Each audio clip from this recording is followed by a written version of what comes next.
Welcome to another edition of San Francisco by Night, Under the Vigil.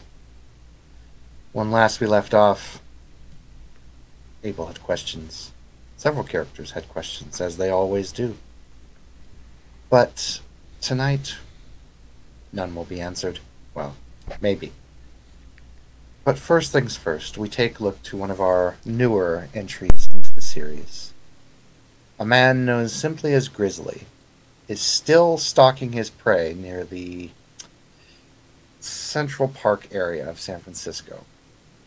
He is eager for the hunt, and even though he's been told he may not be able to do this on his own, he wants to try one more crack at it.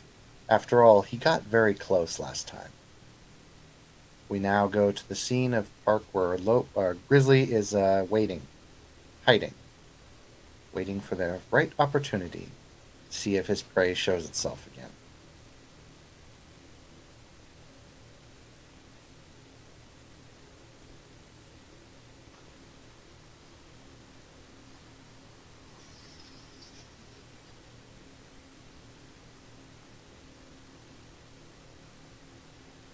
Grizzly is observing his surroundings, breathing regularly, looking for any sign, something that might tip him off to strike. He seems quiet on the outside, but inside, he's tingling with anticipation.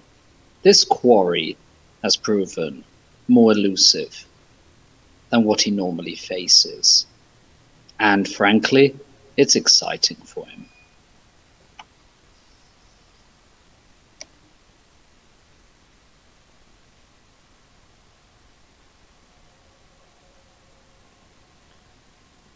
Would you go ahead and make me a wits composure roll, Grizzly? On it.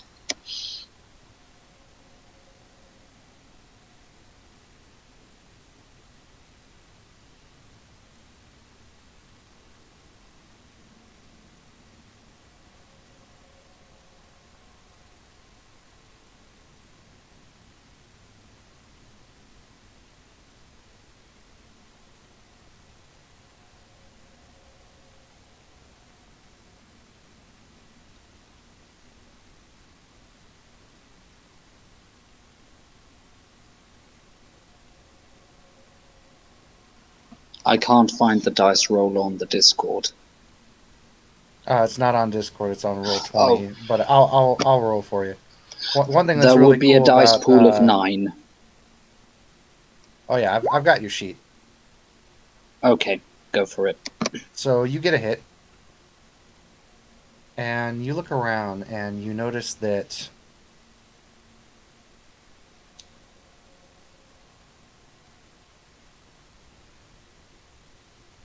everything's a bit quiet here. You think this is about the right opportunity. And I'll go ahead and roll a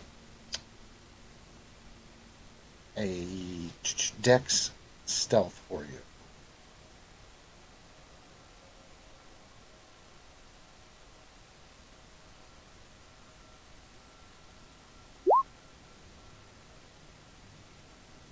No hits. Grizzly, you feel like something could be coming toward the park, but you back up and you step on a twig, and it makes a snapping sound. Frag.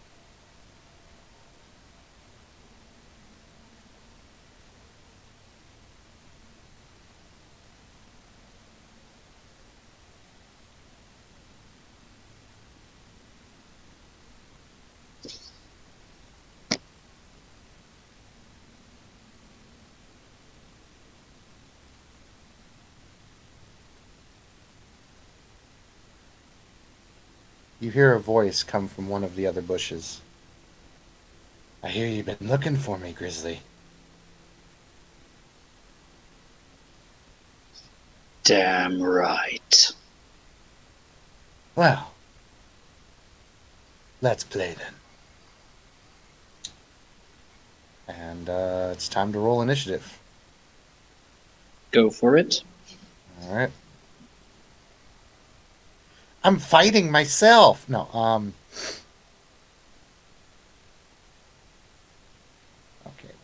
That's 9. It's almost like the original D&D, where the DM was actually the one to do the rolls. Shock horror. Holy moly, he will go first.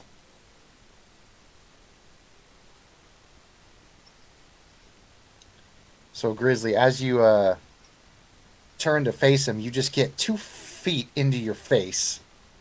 And he will roll an attack against you. And I've got everything up here, so I'll just roll it. This is 4.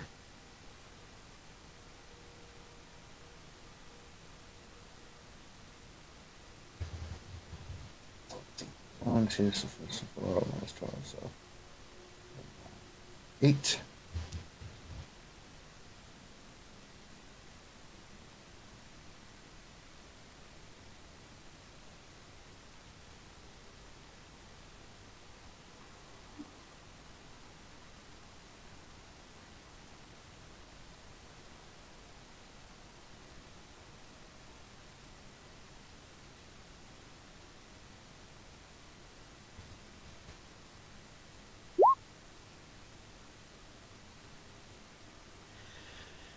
As you're standing in the bush, you go up to face your opponent, and you just get 2 feet to the face. And as he smashes into you, that will be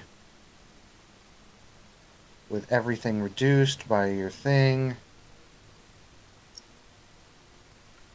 You will take 2 bashing damage. Understood. And you go rolling off to the side.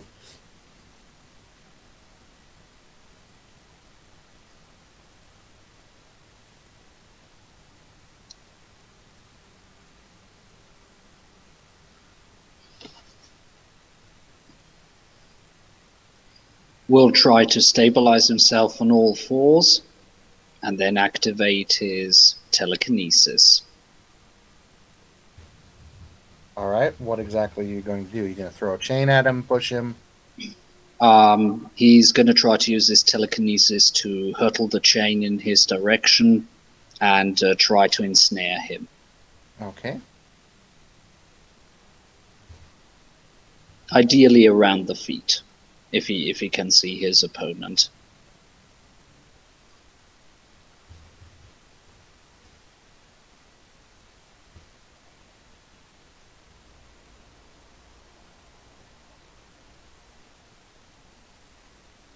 Alrighty, I'll make the roll for you. Sorry, I had to do like 50 things at the same time. So you swing your chain, and you lash it out of him using your telekinesis. Yep. We will roll your resolve and occult.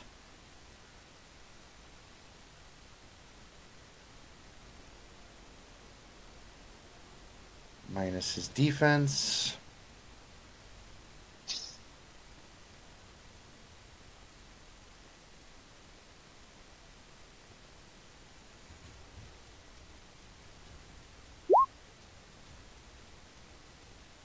Okay, you get a hit on him. You lash out. And are you going for a grapple or pure damage? Going for a grapple. Okay. You manage to get a hold of one of his arms.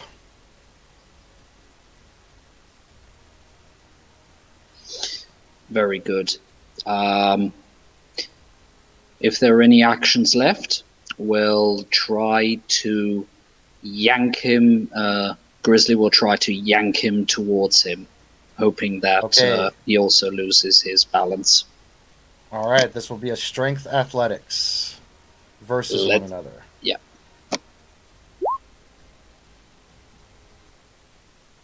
So Grizzly has 3 hits.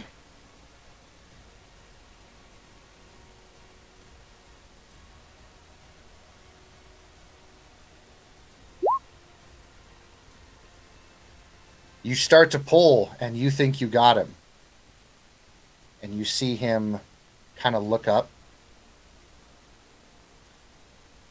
And it's at this point you finally get a good look at his face.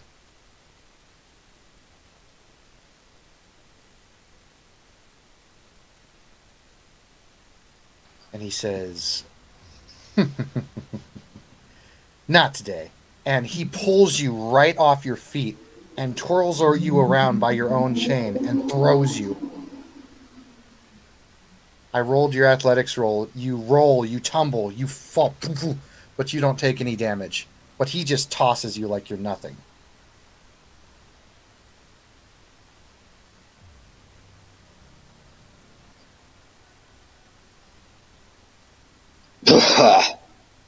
Damn, ugly and strong. This is gonna be fun. Oh, it'll be fun for one of us, but not you. We will see, Frankenstein.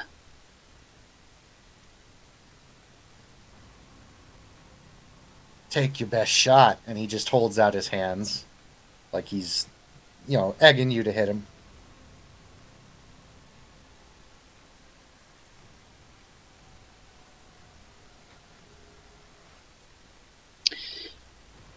Hmm.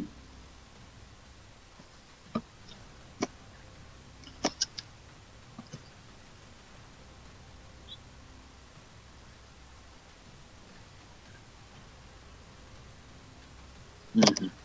Okay.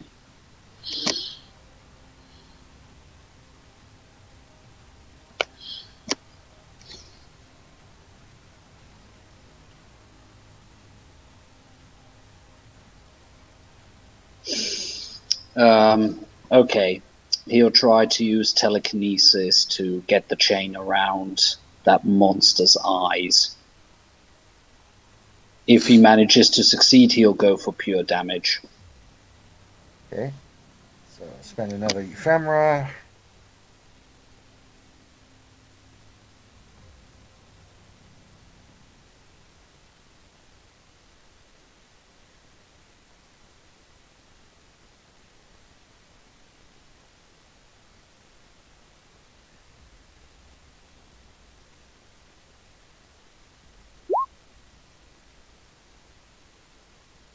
You get 4 hits.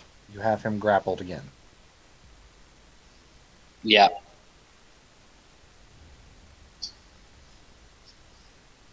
All right, so you go for straight damage. Yeah, just going for straight damage. You throw the chain out and you just crack him right in the side of the head. And he just turns and looks back at you.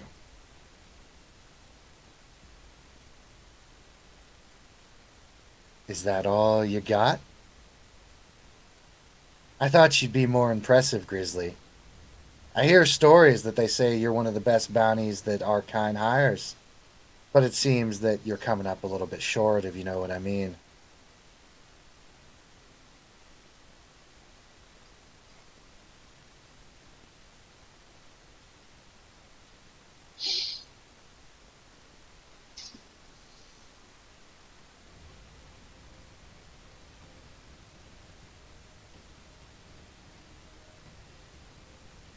Well, come on, Grizzly. Make your move.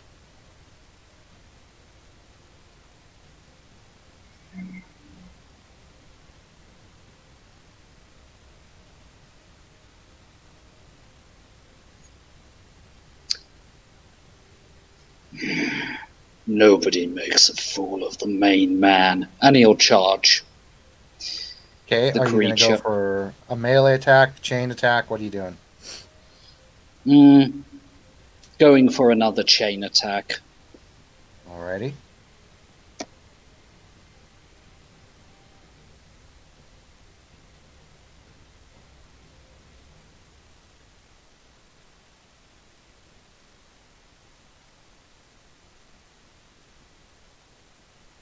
Once again, he's not going to stand there and whack you.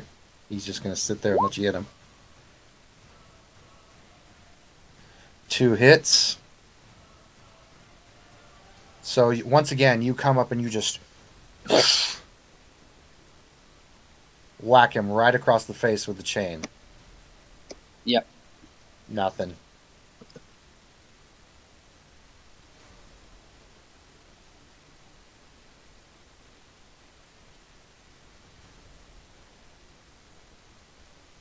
He's like, well, that seems good. What do you say I start going now?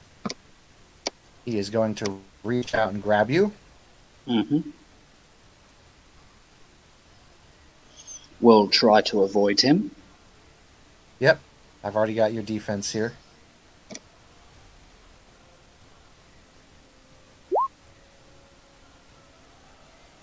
He still gets 2 hits. He manages to grab you.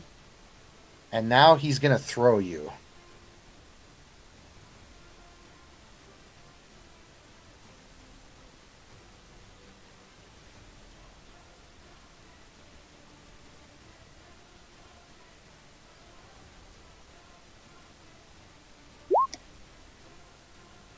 Oh dear. So, Grizzly, he grabs you. He manages to get past your chain and grabs you by the shirt. And he throws you. And you go about a good 100 yards in the opposite direction, very fast. And you are thrown into the window of one of the nearby warehouses. And I'll go ahead and I'll make a resist check for you to see if you take any damage. Okay, so you'll take a couple bashing damage as you get thrown through. So you've taken 4 in total so far. Yeah, makes sense.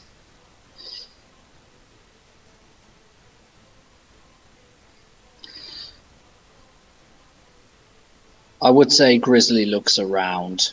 What kind of a warehouse is it? This appears to be a warehouse for like lawnmowers, tractors, etc. Lawnmowers, you say, tractors and similar. It's you basically were thrown into a Home Depot. Oh, really now? Okay. Okay.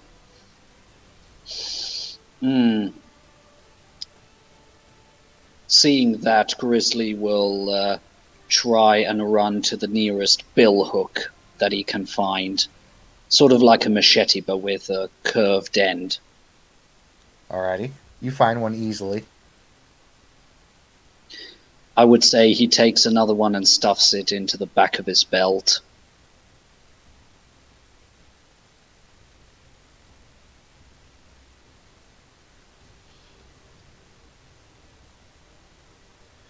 Alrighty. What are you going to do?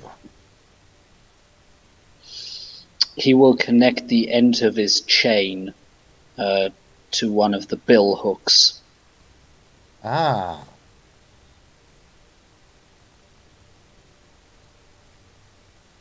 You managed to do so. Yeah, and I think at that point his actions are probably used up, and it's Ugly's turn again. Alright. He comes crashing through the window, and he sees you kind of swinging the chain around. He says, "That's a good plan. Good plan. Let's see what you got. Go ahead and make me. You'll go ahead and make another attack." Yeah, going for damage, hoping that with the chain, with the hook at the end, he can get it into his enemy. And we'll see from there if he manages to land a hit. He's actually going to go to dodge you this time. So he's got his defense, and you swing the chain out, and it goes right past him as he dodges, and then he grabs the chain. It's going to be another tug-of-war fight. If that's the case, he will. Okay. The guy grabs the chain. I would say Grizzly charges him. Okay, you're going to run at him? This time grabbing the different hook and trying to do a melee attack. All right.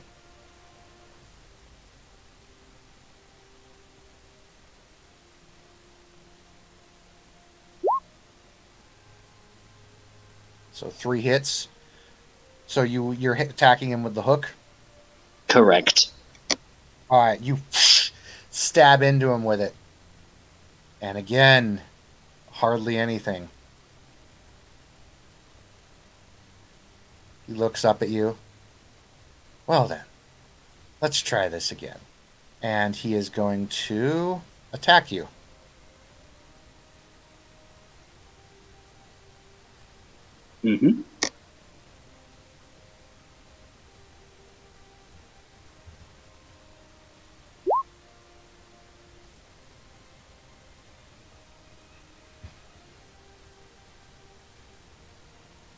All right, so he just starts beating the living shit out of you. Another 4 bashing damage.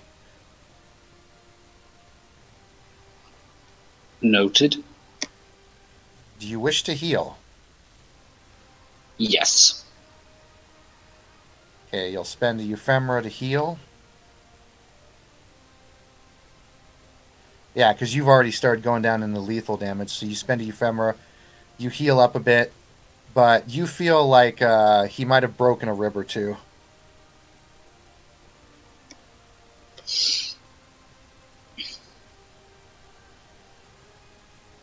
Gotcha.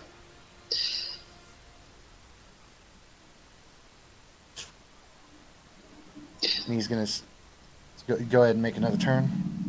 Mm-hmm.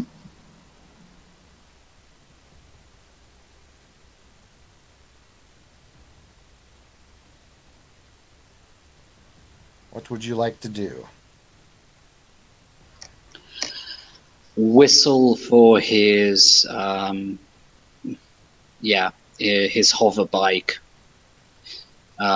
It is programmed to recognize a specific whistle and a specific tone. Yep. So another window comes crashing in, and your hoverbike comes roaring towards you. He'll try to grab on the hover bike and try to drag himself to safety. All right. I'll go ahead and make a Dex Athletics to see how well you do.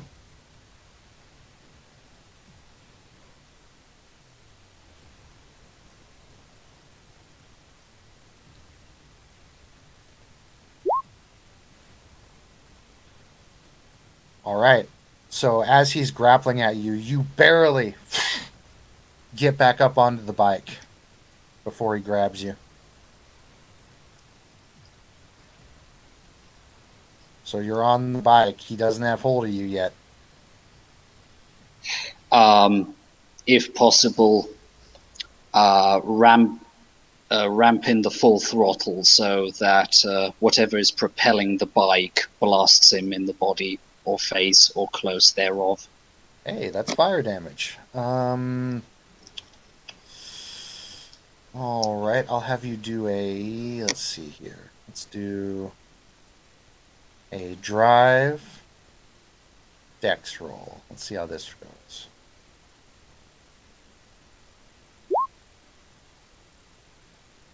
Very nice.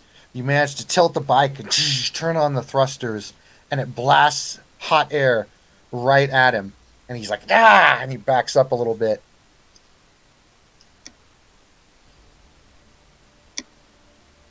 Yeah. Grizzly will take that opportunity to drive further into the warehouse and see if he can find any flammable material. All right, just a moment.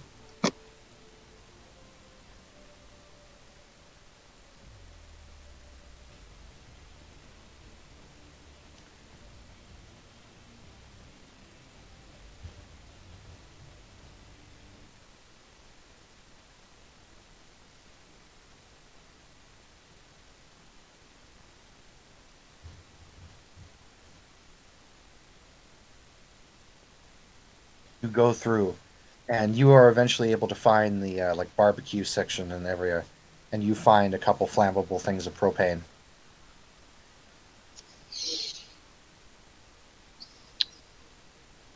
Right. He'll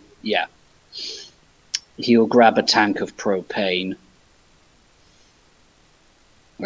as he turns around and basically almost knight-like charges the guy. You turn around to charge. Mm-hmm. There's no one in the warehouse. Frag! Almost had him. Anyway, time for me to retreat. I'll be back.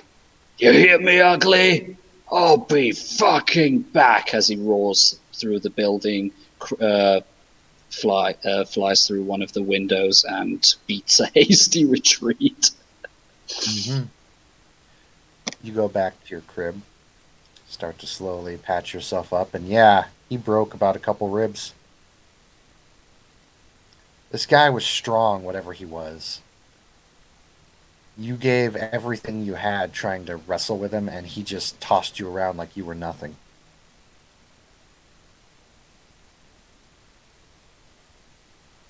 Didn't look like anything you've ever seen before. Couldn't quite identify him. Yeah. However, there is one clear conclusion. He doesn't like fire, like pretty much anything else that he knows. So, I'd say with a very nasty grin on his face, he'll get on the equivalent of the internet and start ordering some stuff. Okay.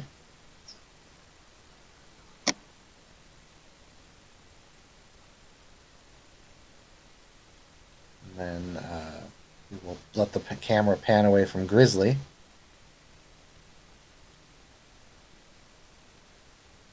And go to Abel.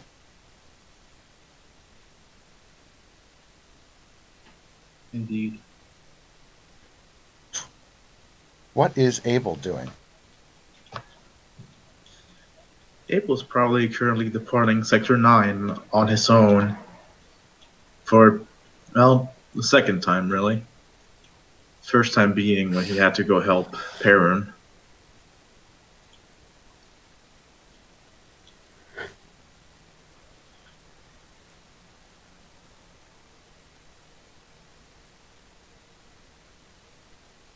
He's got his flak jacket on. He's got a cloak over his body and head. You know, trying to go incognito, but rather hard to hide his height. Mm-hmm.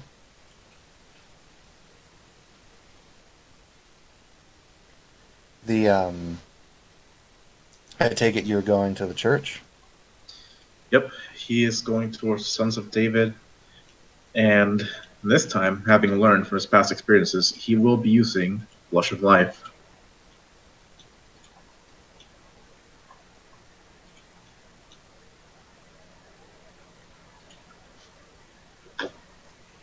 Alright, you spend a point of blood to activate Blush of Life. You're down to 11 blood. Indeed. Keep track of how much blood you spend per night and whether or not you go out and feed. So you go out and with Blush of Life activated, you have health. You can feel your heartbeat. You feel your breathing come more naturally. And you proceed to the church, looking almost ominous in the red glow of the city and the rain lights. There's a techno club right next to the church, and the red neon tends to light down over it. It looks very, very ominous, but it's a church after all.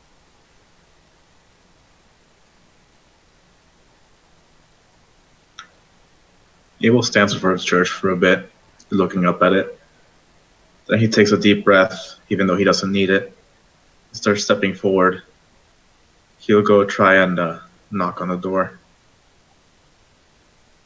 You knock on the door, and the door slowly opens.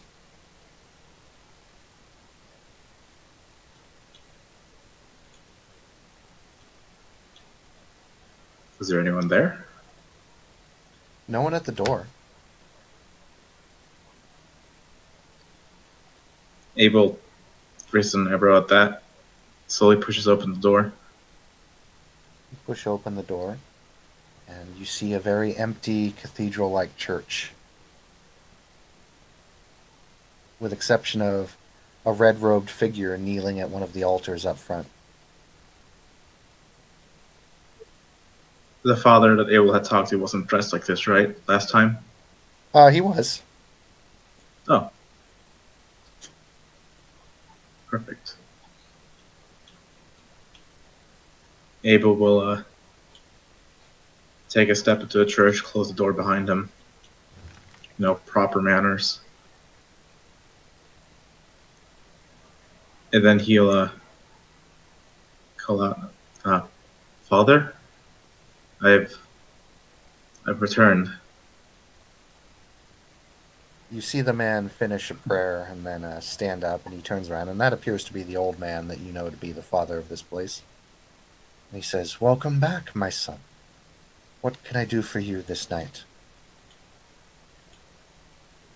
Uh, well, I was wondering if you'd had any luck with the Bible. I've had some luck translating some of it, but it's been proven to be very difficult. And unfortunately, a few nights ago we had a break-in, and someone stole it.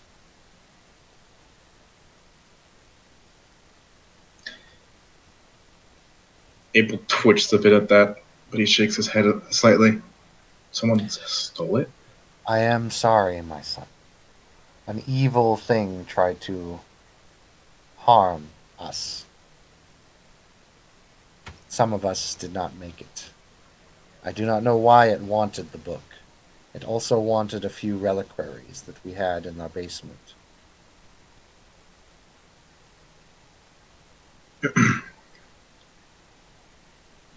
Abel shakes his head at that.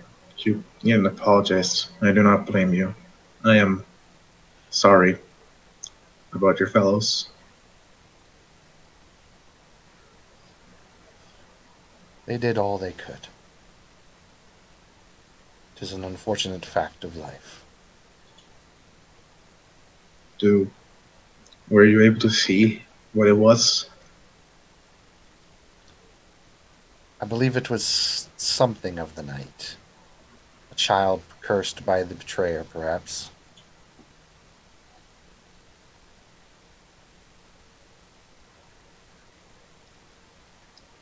Abel was quiet at that for a moment. And then he composed himself, looks back up. I could try and find them if you have something that could go off of. Perhaps. Whatever it was, it retreated into the sewer. And as he walks towards you, you see that his cross that he carries around his neck is starting to glow. And you don't feel any pain, but you feel a slight pressure increase. Almost like you've gone up an elevation.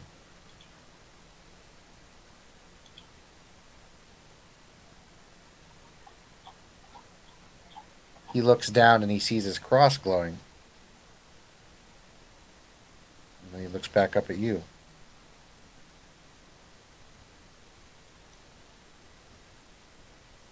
Abel doesn't say anything, but there's a clear bit of pain in his face. Like, not physical pain, just more. He looks distraught. What has happened to you, my son?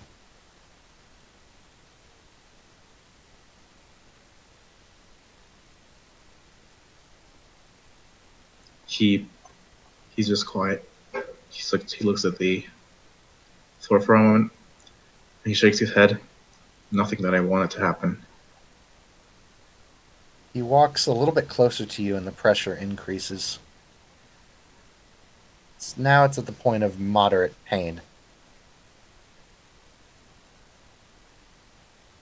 Abel will stand firm. He doesn't want to back off. He doesn't want to accept that a holy symbol might drive him away now.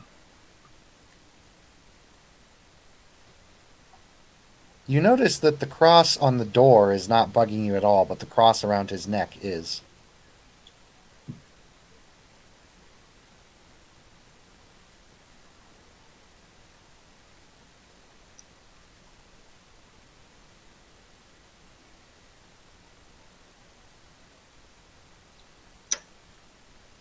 Abel just stares at the cross for a moment, then looks back at the father.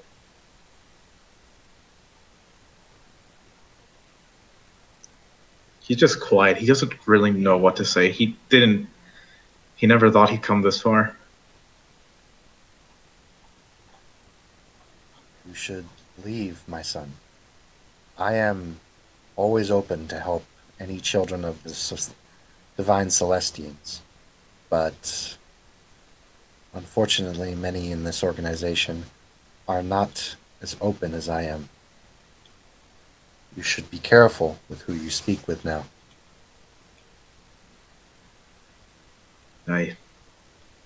I know, but I They had to will come. they will come for you.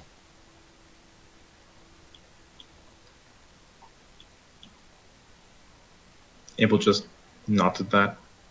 I know, He but pulls out a little set of papers and he hands it to you. That was all I was able to decipher.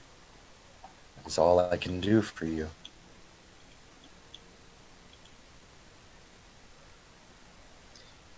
he'll take it. Give a small bow to the father. Thank you, father. And, well, if I do find this thing, well, I'll bring it to justice, I suppose. Be careful, my son. Dark things are gathering, and my fellow brothers will hunt you. Must be wary. I will, father. And thank Of you course. for helping Of me. course. Of course. We are all children of the Grand Celestians. Now go. Quickly. He starts kind of looking around, making sure no one else is coming.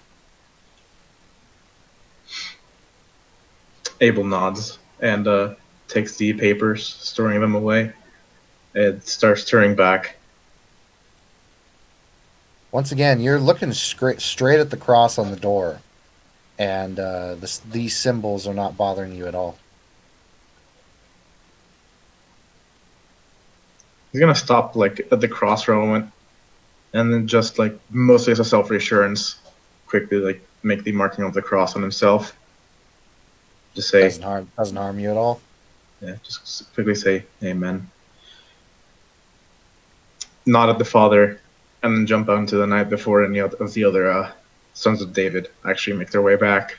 As you step out into the night, the pressure of the father being close to you just releases, and it's like just all of the pressure of the atmosphere just goes away, and you're much easier able to concentrate and just be. Basically that crushing feeling is gone.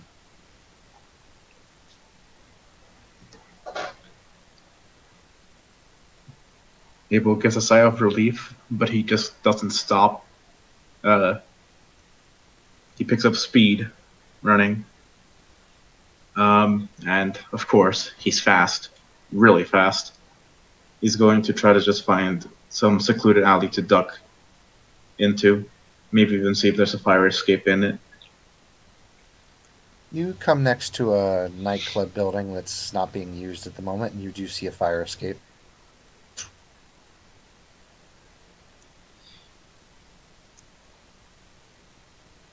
And this is in an alleyway, yes?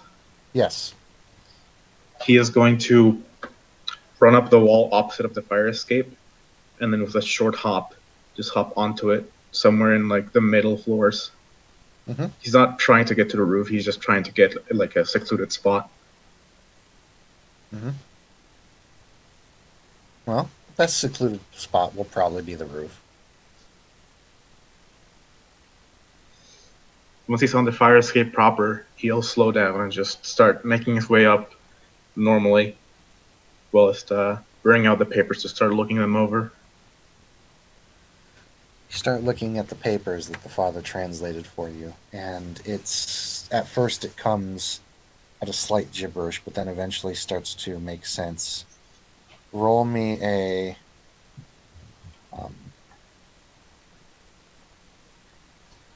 intelligence plus. Hold on a moment.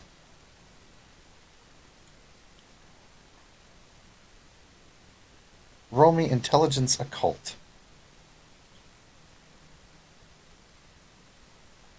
Okay. And I assume this is biblical. Yes. Okay.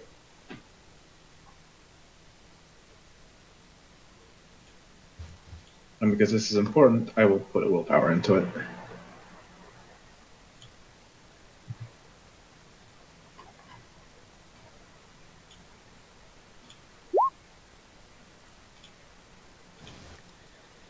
Four hits. Cool. You start to translate, and it appears that you wrote that scripture in third person. And you talk about having memories of siblings or being at some kind of orphanage. You remember playing, it describes you playing and getting hurt. And it doesn't go into a lot of detail about what precisely happened, but it's a very cliff noted, kind of hazy, like everything's all coded. It's really hard to even get this going. But you read something about it's almost like a self narrative. Like I fell down, and then the nurses did this, and etc. But there's a story about you getting hurt, and you were confused because they made a big deal about you getting hurt. And then rather than just take you to the nurse's office, you remember there were a lot of people around you giving you medication, other things, and you just don't quite remember a lot of it, but that's what the description is reading. That everyone was around you giving you stuff, and then you remember there were a lot of people asking you questions. And when you read more of the scripture, you start to remember more. And you just remember people asking you questions and questions, and giving you different medications. You were a child, so you didn't quite understand the questions. Things like, how do you feel? What did this do? And it's all fuzzy. You remember waking up one night in the orphanage to hear something growling outside in the yard. And that's the last memory that you seem to get from the papers.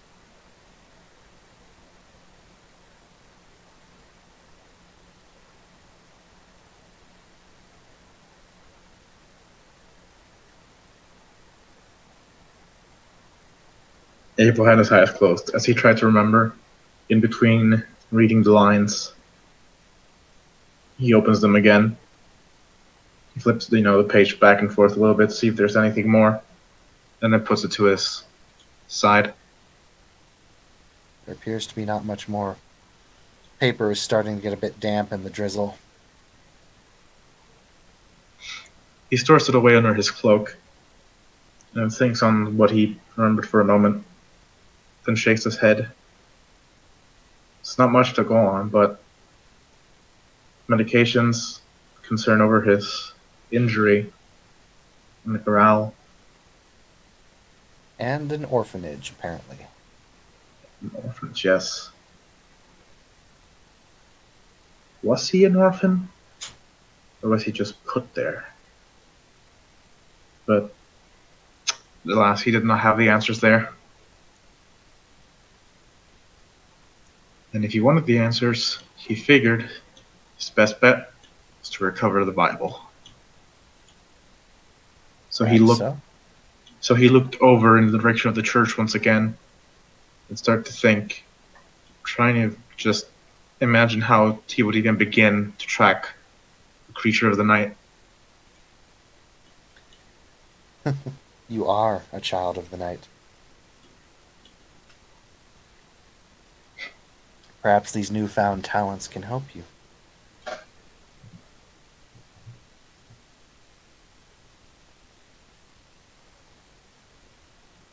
Indeed. He's going to go around the church and just try to focus his senses, focus his feelings towards a single objective, finding a trail. Right. It doesn't really... Sadly, this you know that there is a gift to do this. And what is your Auspex rating, if you even have Auspex? Nope. Okay. So you know that there is a gift here. And you can feel it start to work. but you have not been trained in this discipline. You can feel the power there, but alas, it's out of your grip, and you feel more like a hamster in a maze.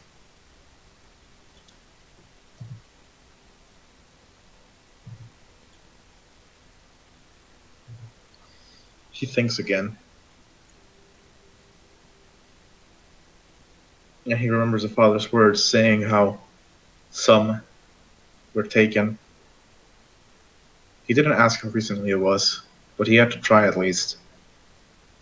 Getting closer still to the church, looking for manholes towards the sewers, he starts to sniff the air. There are a lot of manholes nearby. There is one in particular that's fairly close to the church. Roll me a dexterity stealth, please.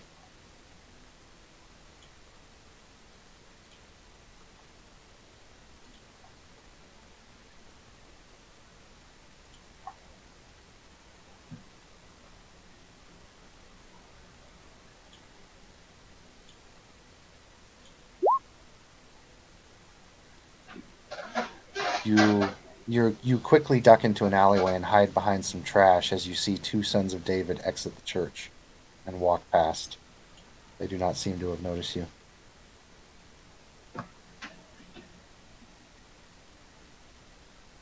He waits for them to go a bit further away before continuing his search, sniffing for blood. If there was anything that his senses had given him, it was that. Okay, if you're sniffing for blood, roll me wits plus composure plus 4.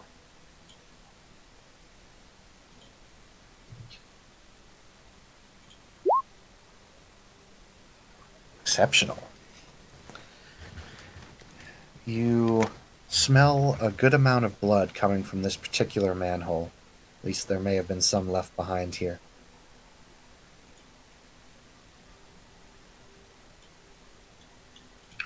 He'll quickly look around to make sure he's not being watched before throwing it open and slipping in, trying to close it quietly behind him. You easily pull off the manhole cover and jump down into the sewer. Your eyes start to adjust, but nonetheless you feel another gift, another discipline that you may have, but alas, again, you have not been taught this one either. The darkness, although not as bad as when you were human, is still very dark and difficult to see.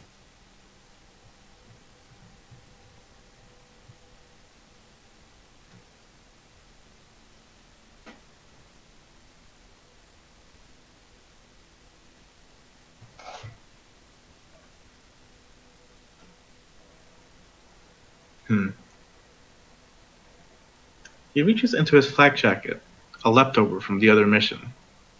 The night vision goggles, one use.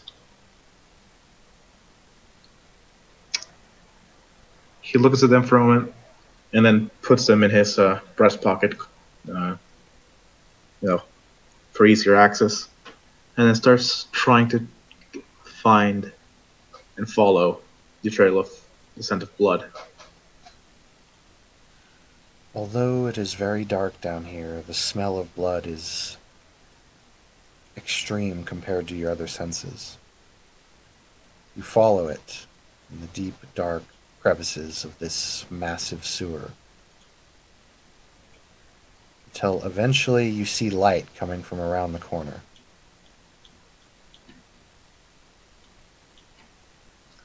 He'll slow down, try to step lightly as he tries to peer around the corner towards the light.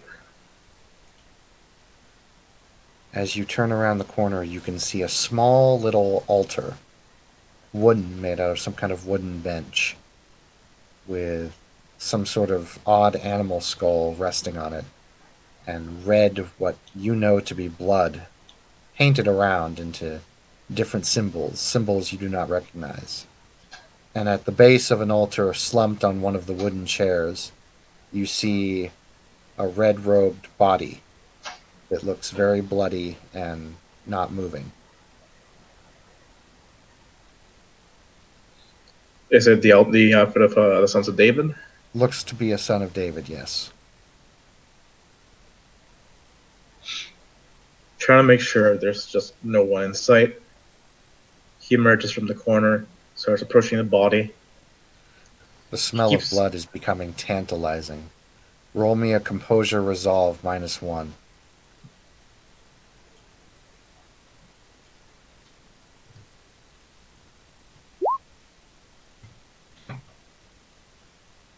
The urge is almost unresistible.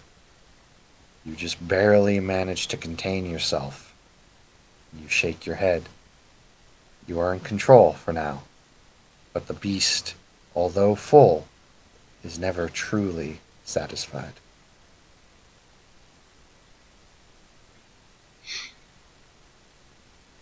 Abel focuses on the fact that his Bible is gone to try to distract himself from the temptations.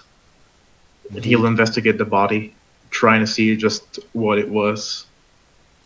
You roll over the body. It seems to be a young man, late 20s. Black hair, undistinguished face. His throat has been torn out, and blood has been dripped all the way from his neck to his feet. If it wasn't for the red robe, he would be soaked in red, but the blood matches the color of his robe.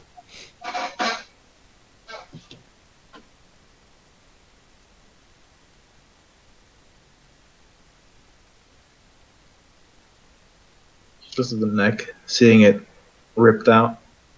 That doesn't quite look like something a vampire would do, at least to him, from what little he knows. From what little you know, you have no idea what this could be. He turns his head towards the altar, trying to see if he recognizes it in any capacity. Roll me intelligence occult. And this is actually not biblical. Yoch. Oh, hey. It's not biblical. You're having trouble recognizing it. You think it might be some kind of satanic ritual, but the thing is, nothing makes sense here. The altar's wrong. The symbols are wrong. The decoration is wrong. Everything is off. It's imbalanced and, like, typically, like, you know how you place something in the center of a circle to do something? This one's off to the left, and then there's another one that's off to the right. And these symbols are not Nordic, they're not Islamic, they're not Egyptian. You've never seen them before.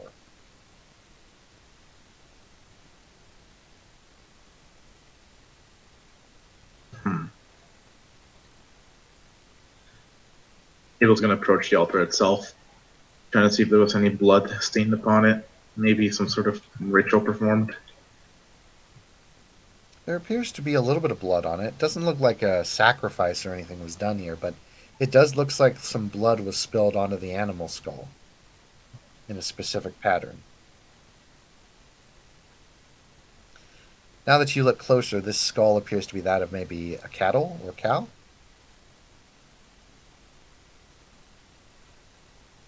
Mm-hmm. Would you roll me a wits composure, please?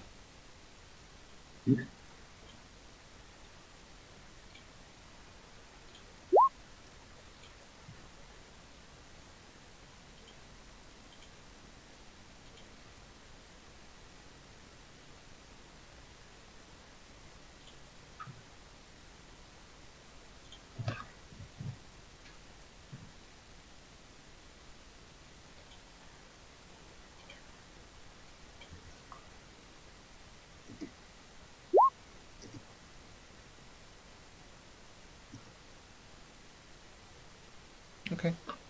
Keep looking at the altar.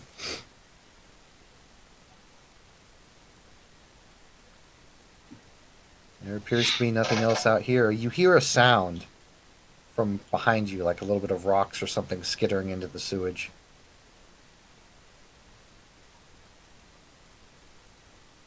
Abel turns around, his sword drawn at the ready. There's nothing there.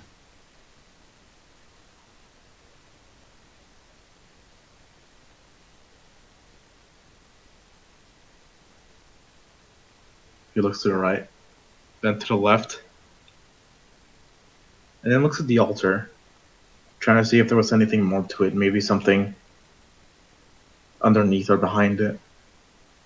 In the end, you search it top to bottom. You're just not sure if there's anything to it. It's beyond your knowledge.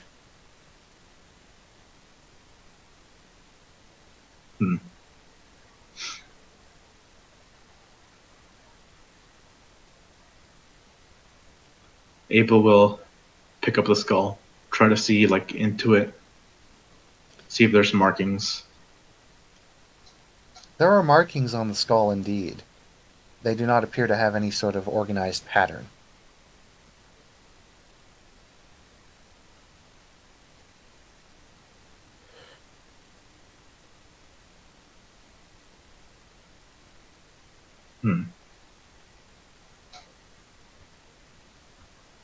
Abel will very briefly just look at what little of his body is exposed, try to see if any of the markings resemble the ones on him at all.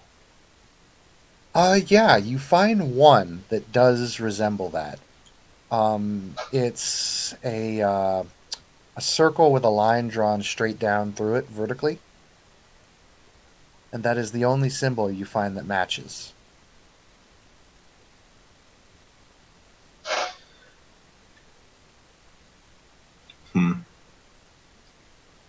Abel will specifically reach out and just rub at that symbol a little bit, trying to see if there's anything to it. Doesn't seem like it. Symbol is a symbol.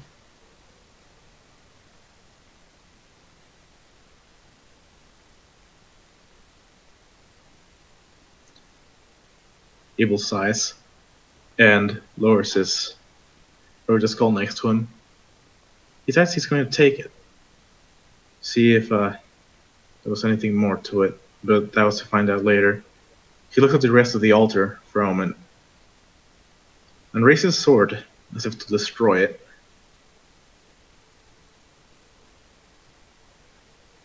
Okay. And then he brings it down, full force. Okay. For the hell of it, go ahead and roll me a strength weaponry.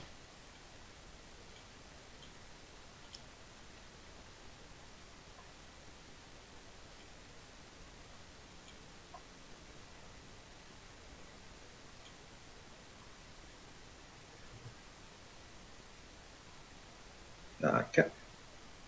Let's see here. Yep.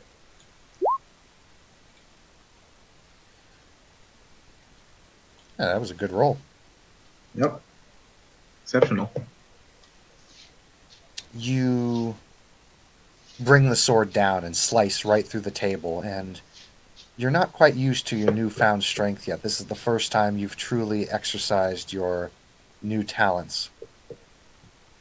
You swing straight through the solid, thick oak table, and it continues, and you slash into the concrete floor, and your sword becomes embedded in the concrete.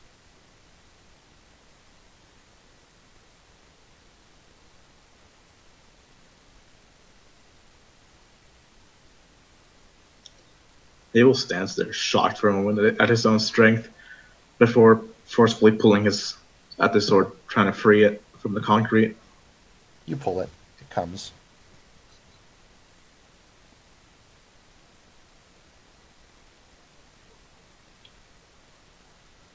He regards the oak table for a moment, and then just gives it a kick with his foot to make sure the altar is thoroughly destroyed before starting to turn around to head back where he came. What are you going to do with the Son of David? He looks at the body for a moment. He reaches down to pick him up, bring him along. The least he could do is return what was left. The walk back is a lot longer than the walk toward. The walk toward took you about an hour before you finally found the altar, and the walk back seems to take longer. The body is weightless to you. Once again, you're impressed. You're carrying this body as if he was merely a child, no more heavier than a baby.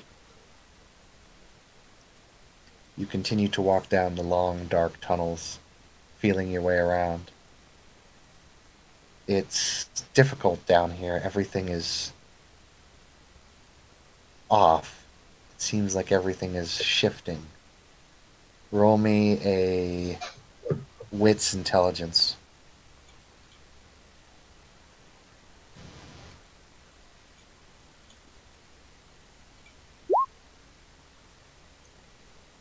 I think I get very good rolls.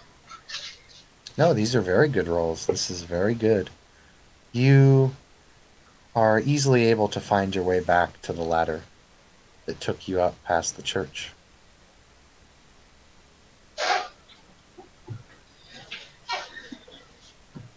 He'll not actually even really ascend it, more just run up by it and then hang on to it as he reaches the manhole above. There are no cars on this particular side of the street. Coast is clear. He exits the manhole, closing it behind him. Then he hefts the body and heads towards the foot of the church. Mm-hmm. He takes off his cloak and wraps the body in it, and just gently lays it at the foot of the church before quickly trying to start to make his exit. All right. You make your exit. And the camera will leave Abel for now. And it will now go to two sleeping figures. One Caden Ellison and Miss Cassandra Fletcher, who, when last we left them, were not doing so well. It's been 24 hours of them being out, and only now are they just now starting to awaken, with feelings of intoxication, headaches, and worse. I will allow them to take the scene away.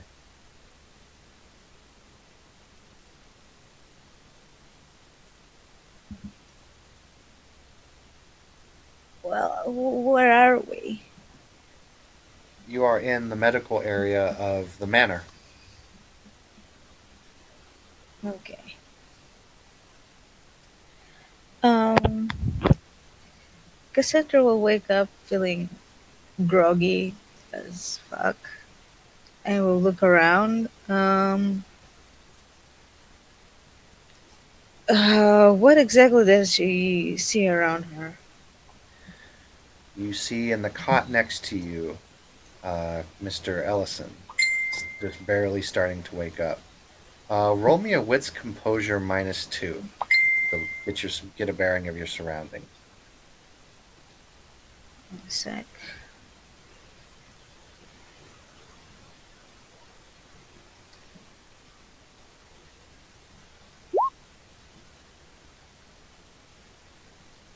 I get 2. All right. Oh wait, why do I have 1 penalty? Do I still have the old bashing thing? The bashing has been healed. Ah, shit. Well, You can roll 3 dice. let me remove the damage real quick.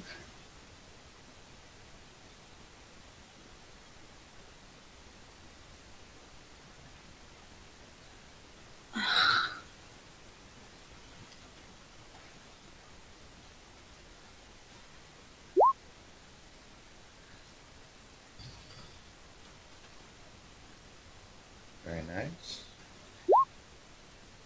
Okay, so 3. 4. All right. So you look around, and you can see IV tubes and medical equipment, heart monitors and blood pressure monitors, etc., etc. And you can also see that you and Caden are alone in this room. Just a lot of medical equipment around you. It's kind of groggy and hazy and hard to see things, but you do. I'm gonna try and wake him up. Can I stand? I'm gonna try to stand. You stand, and it's difficult, kind of wobbly, but you can stand, barely. How far is his bed? Caden's cot's only about maybe 5, 10 feet away. Okay, I'm gonna try and make my way there. You do so. Gonna shake him up a bit. Mr. Ellison, are you back with us? Yes. You can feel yourself. Sorry You about can that. feel yourself slowly coming to consciousness. You are groggy and feel like you are just wasted on drugs, but your vision starts to appear, and you can see Miss Fletcher trying to wake you.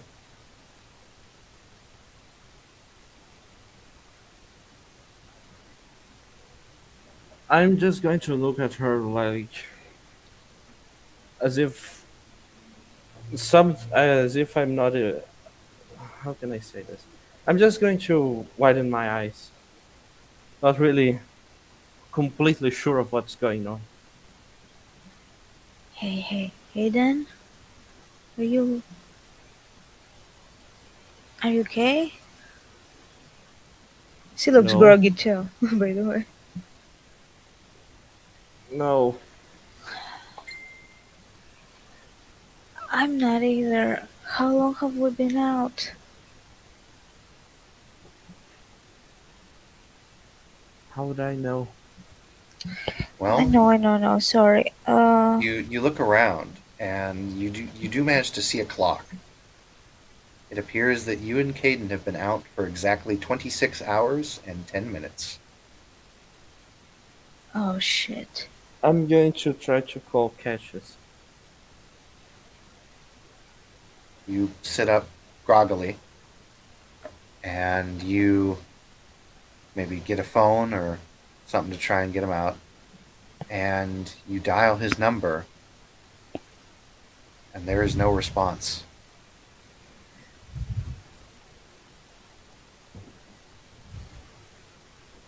I'm going to try to walk to the kitchen then. You're groggy, your legs are wobbly, your knees are weak, your palms are sweaty, arms heavy. But roll me a stamina.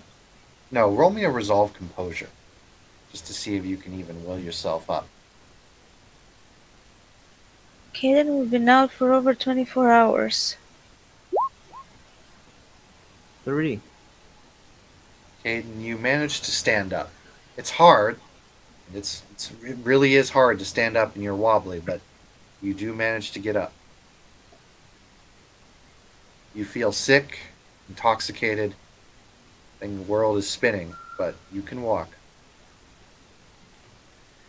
I'm going to drink something like coffee, something very strong. Coffee, maybe energy drink. All right. Would there be any of that thing in the medical place? It depends on what he has in the kitchen. Oh, yeah, I'm going to the kitchen. Oh. It depends on Well, what you I'm have. gonna follow. I guess I'm gonna follow him then, because this is weird. You drink some coffee and energy drink, and you down things that are designed to help with intoxication. And it helps a little bit, but it feels like it'll take a bit of time before it really starts to set in. You're still intoxicated and sick, but you feel like it's starting to make headway.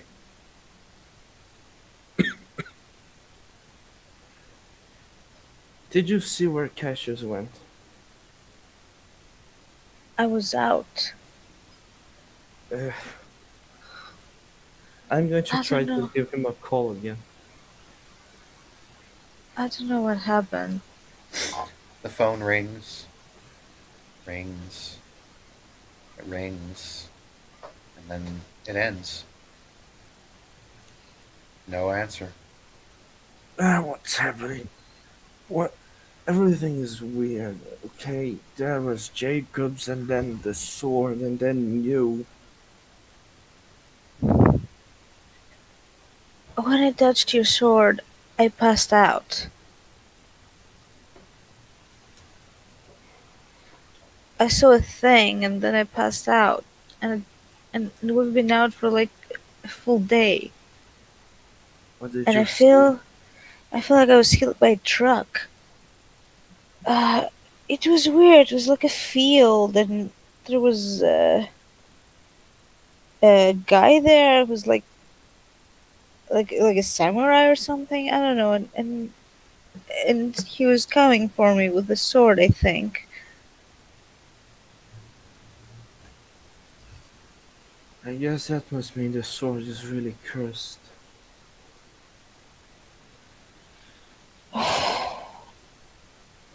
Also, I wasn't kidding about what I said.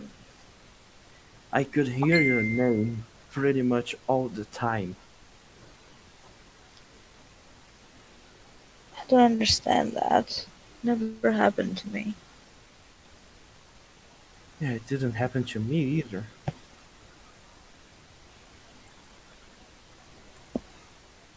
Uh, I'm going to. Probably better to avoid making too much effort. I'm going to try to call Kiel. Call. You can hear her feminine voice on the other side. Yes, Caden? Do you do you have any news on Cassius? I haven't seen him for a couple days yet. Uh,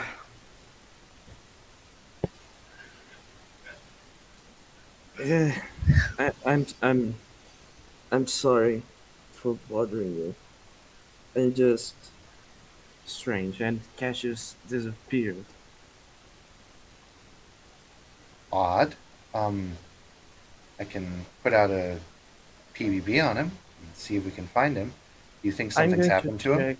I'm going to try to check my security footage stuff to see if I can find anything. Don't let's not do anything too harsh yet. Okay. Let me know if you need anything more.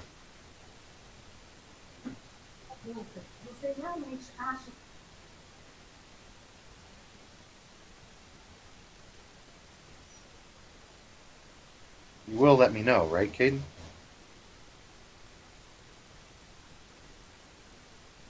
All right. So you hang up. Wasn't Cassandra, Ruben here? Cassandra, you think it might be a good idea to maybe drink something yourself to try and get rid of this feeling.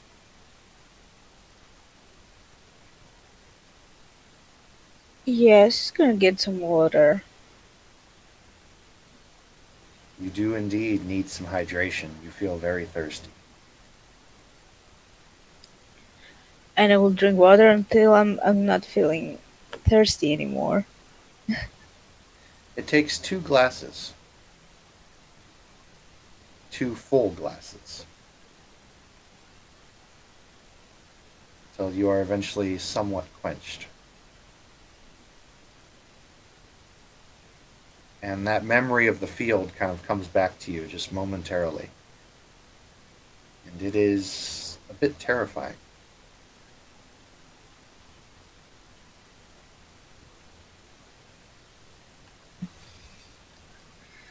That field again. What does that mean? I'm sorry about that. You can see Cassandra drinking some water, and she seems to be remembering something. Other than that, you're still both in the kitchen.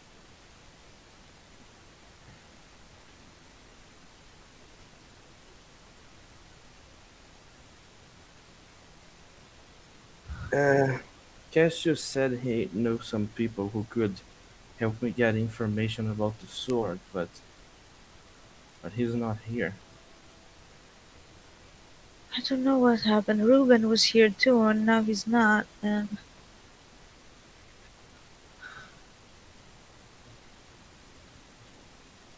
I'm going to try to go to the security room. All right, it's a bit difficult, but you manage to get to the security area and you run through the footage. from the best you can determine, Reuben went out to get some groceries and food, or get some medicine at one of the local areas that Cassius recommended. Cassius was the one who sent him out to go get some medicine.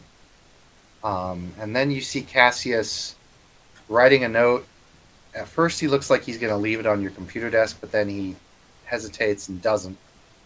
And then he just walks and leaves the manor.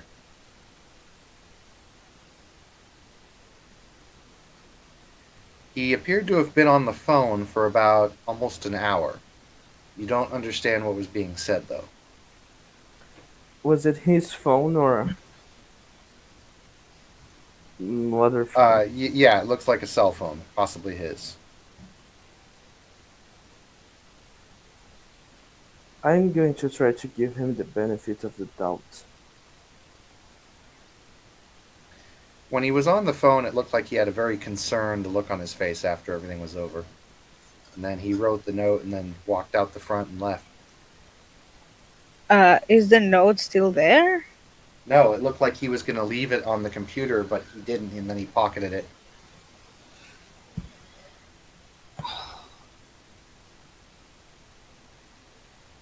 What the hell is happening? I don't know.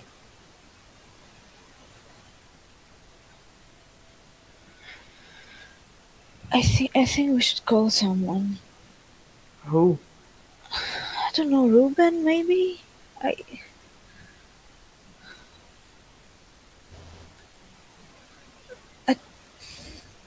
Are we even safe here anymore? Probably.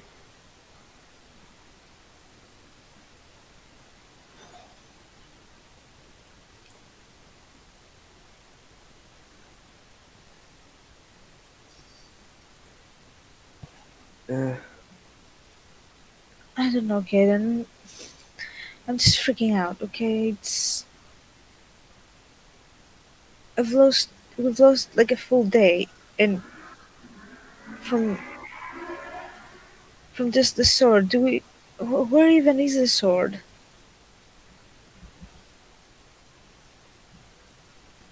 The sword is resting. The sword is resting rather nonchalantly against Caden's cot.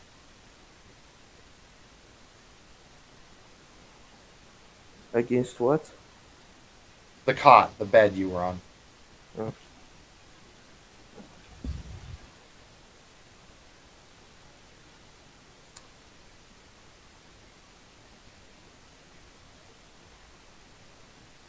I need to try to talk to this sword. Kaden, I don't know if you should be touching this thing anymore. Did you see what happened? A lot of things happened. Caden, as you reach for the sword comes flying, not out of its sheath, but sheath and all total. Not like painfully so, but it just whoosh, sucks itself right into your hand as you reach for it, as you were going for it. Cassandra will take a couple of steps back.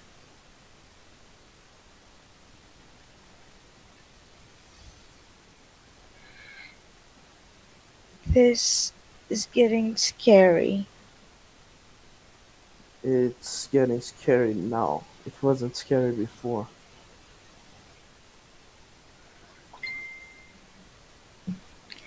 How did you do that? I didn't. But it's not the first time this happened. Cassandra, make me a wits composure check, please. No minus.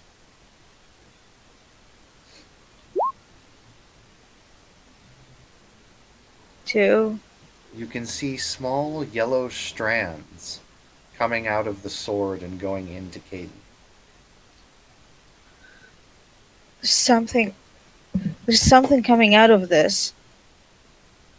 Kaden, can you please put it down? Why? There's something coming out of it and going into you.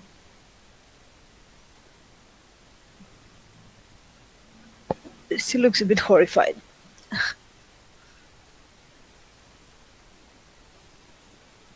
I need I need to find a way to communicate with it. Well, just put it down, because right now it seems that it has the upper hand on us, and I don't know what will happen to you. We'll find out. No, no, no, no, no. I don't like this. I'm going to walk to my meditation room with the sword. It's like a empty room without pretty much anything. Just empty.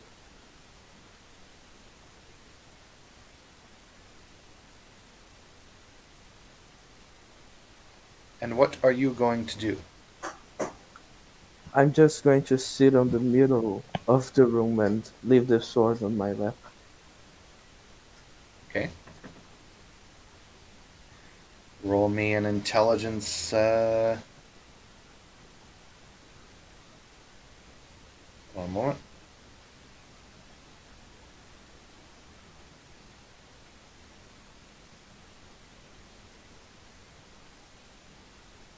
Roll me an intelligence empathy.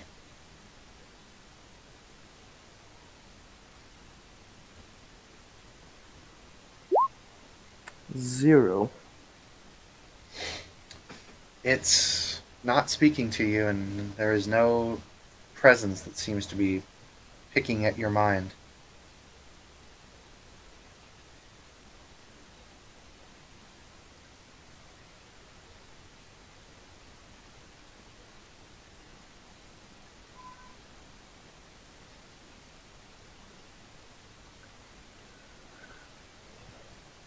What did you see that was leaving the sword and getting into me? Wait, I'm in the meditation room too? Because I definitely didn't follow. If you Huh. didn't follow, she's not there. Okay. No, she's probably still in the medical thing, in the floor, rocking back and forth because she's freaking out. What the fuck is going on? Is he gonna turn into the samurai and kill me? So I'm going to remove the sword from the thing. I don't know what it's called. Sheath. Sheath. Sheath, yes. You And I'm going notice to hold it. you notice the sword looks a bit different than it used to. It was originally a very plain looking katana made out of fireforged steel. And now it has a red spine. The spine of the sword is the flat of a katana, the flat side. And it has a red kind of spine, and then halfway down, the sword goes to a normal carbon steel kind of color. And then there are Japanese symbols edged along into it. They say yin. It is the Japanese symbol for yin. Is that on both sides, or is it It's on, yin yeah, in one it's on side both or- sides. It's like ornate carvings in the blade.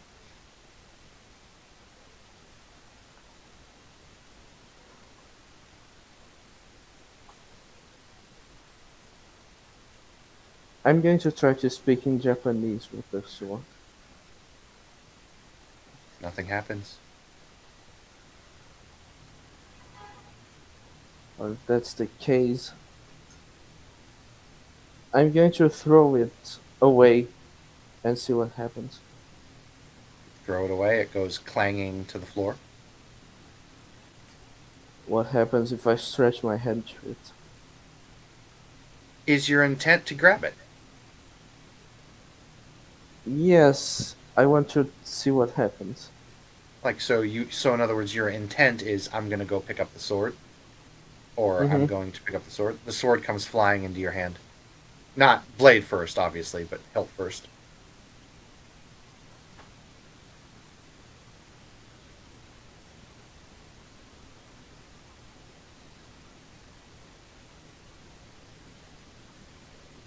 Can I try to use aura reading on the sword? Sure. Wits empathy.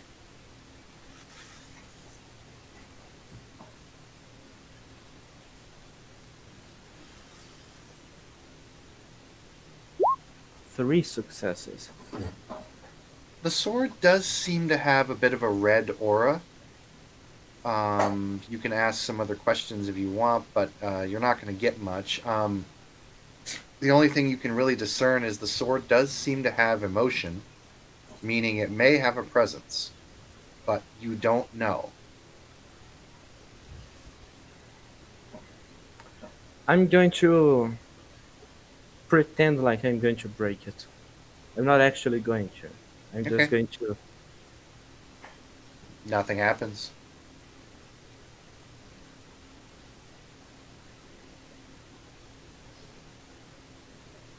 What if I actually try to break it?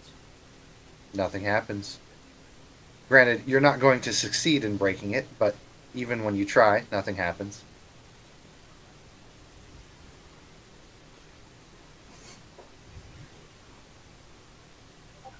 I know you're in there. Come out to talk to me. I'm going to say that in Japanese. Okay? You take 3 bashing damage, and your headache returns. You stumble to the floor.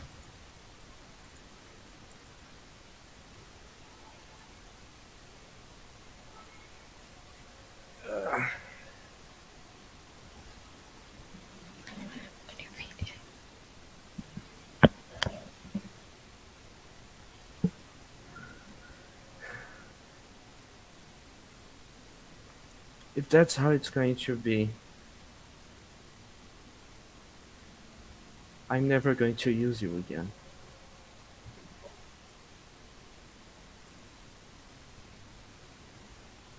Suit yourself.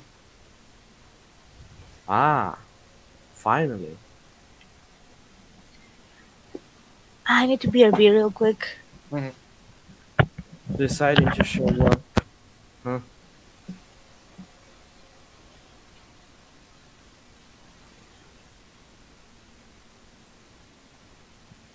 You are human. The desire to power will overwhelm you eventually. And you will use me again.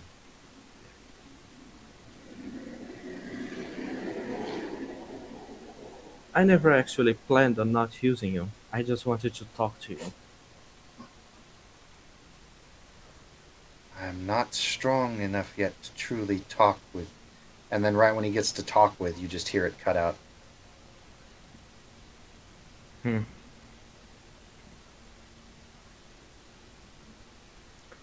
going to put it in the sheath again. You do.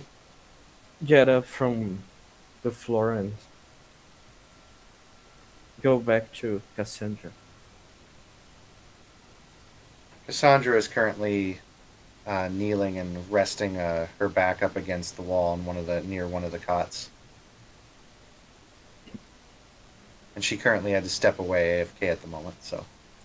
I know. In the meantime, I'm going to try to call Kial again. She answers. Yes, Caden? Something went very wrong with Cassius. I just checked the security footage.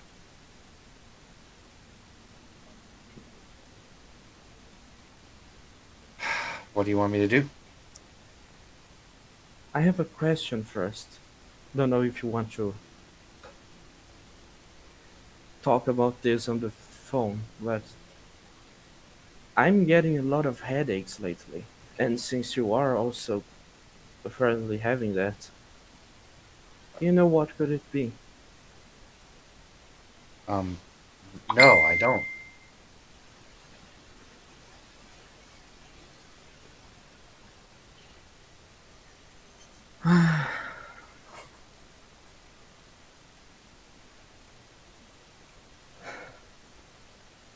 I think we probably should meet soon.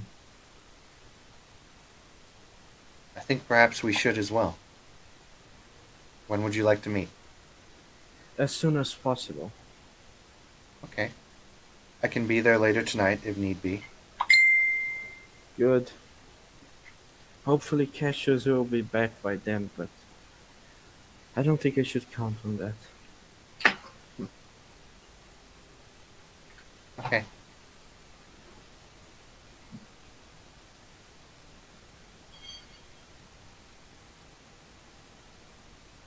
I'll be there when I can. I'll be waiting. And then I'll hang up. Right. Are there any signs of the note? Nope, just the pen he used to write it with.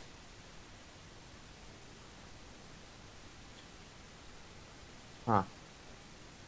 That's not useful for me, but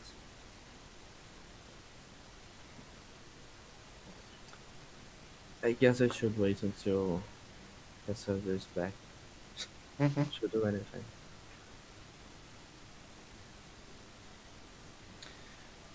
The rain has become a light drizzle outside. It is putting a lot of condensation and moisture on the windows. Back. All right. I'm going to grab the pen that Cassius used and I'm going to hand it to Cassandra. Do you think you can do something with this? What? It's the pen that he used to write the note. I don't know. Let me see.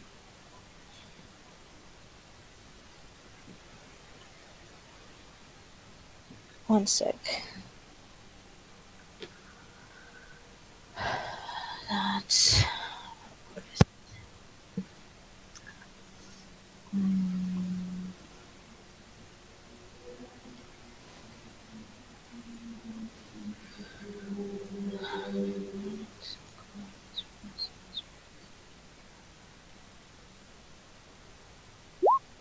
Oof. Oof.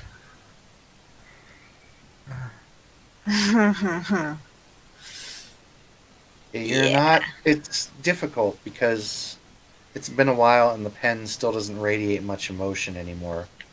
Can You're we make it finding difficulty. dramatic? You want to make it a dramatic fail? Yes. That's right. You are a damn fear. It psychically backlashes, and you take 2 points of bashing damage. And even though your intoxication condition has been resolved, and I'll say this for another 24 hours, and both your conditions will be resolved. So that's 2 beats for each of you. But Cassandra, unfortunately, now you have the dazed condition put on you, as the psychic backlash just wheels and hits you. After that vision you had with the sword, your sight appears to be suffering from some problems.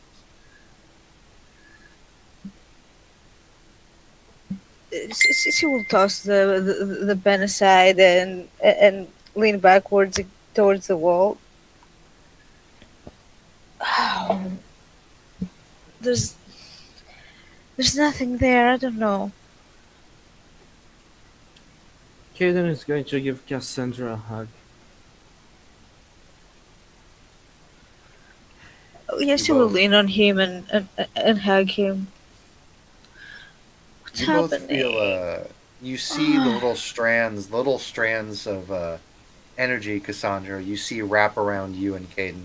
It doesn't hurt, but you can see them wrapping around you, and not the ones from the sword, just the strands that you generally see on people.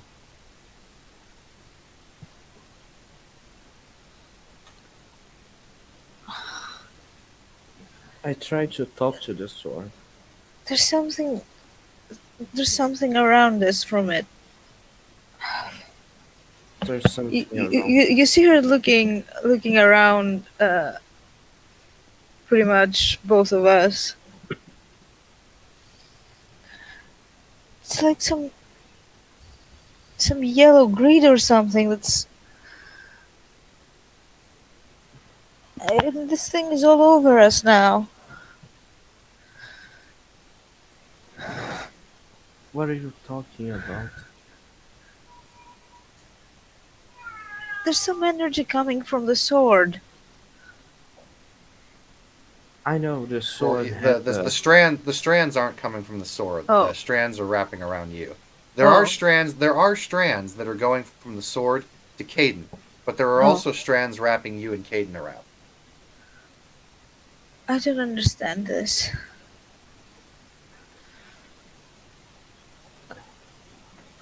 don't understand any of this. I. How could I suddenly feel the need to put my hair on like this? I don't know. I just.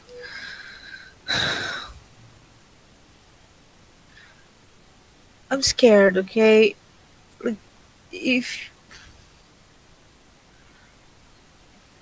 I don't think you need to be scared. What if that vision comes for real and you just take the sword and come for me? I don't know. That wasn't me, though, was it? No.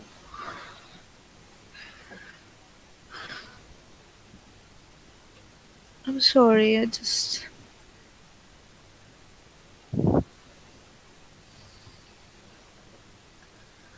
It's a bit too much. Where the hell is everyone? Kiao is coming here later tonight.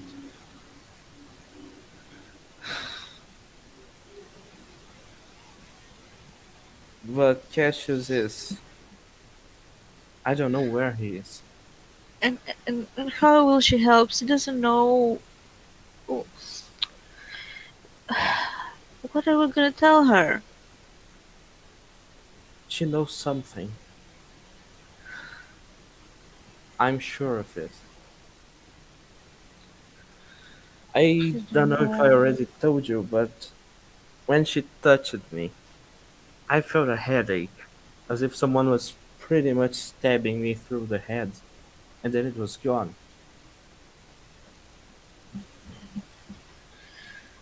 And and also my sword told me she was lying about something. Wait, it's talking now? Yes, I told you I just talked to it. It apparently it's weak, but it can talk. And what? Ah, this is crazy. What does it want from us?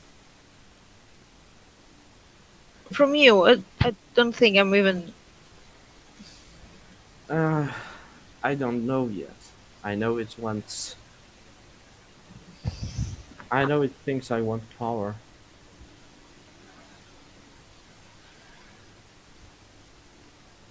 You don't? Depends on what kind of power. I just I just want to discover what happened. I don't want power for, I don't know, controlling, ruling the world or anything like that. I just want I just want to find out the truth. Well, perhaps it doesn't matter what your intentions are.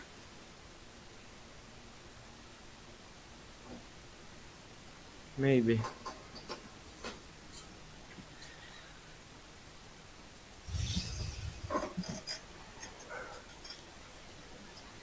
We let Jacobs escape. We couldn't handle it. I didn't. I didn't have anything on me. You were alone. Ruben. Ruben's almost useless in the fight. I'm almost useless in the fight. If I wasn't feeling so, I don't know, dizzy, sick, maybe I could have caught him, but I still feel like that. Ugh. Well, Also, yeah, my head feels like it's about to burst. ugh.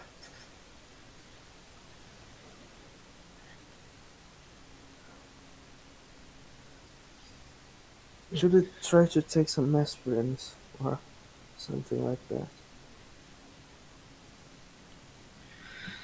I guess. I assume for the next few hours you guys will try to cure yourselves of your thing. And like I said, after after so and so hours of doing that, you will eventually resolve your conditions. So that will be 3 beats for Cassandra, 2 beats for Caden. As the night fades and you two are talking, we'll go ahead and slip just very quickly over to Miss Valentine before the session ends.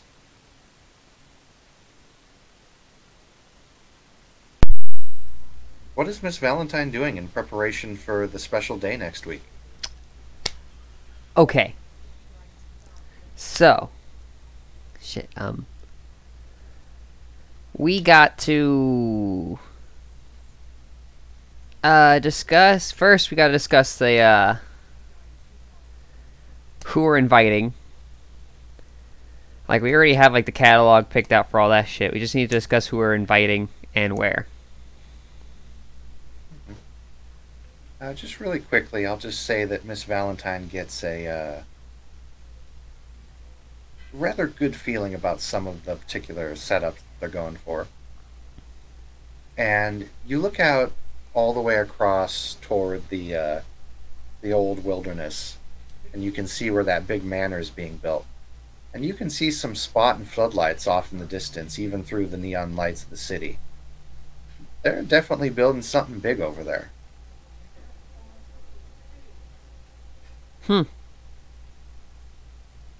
And the camera will pan up and out to slowly fade over the darkening city. Thank you, players, for playing. Thank you, watchers, for watching. This has been another session of San Francisco by Night. Onto the vigil. I'll see you all next time. Ding. And well done.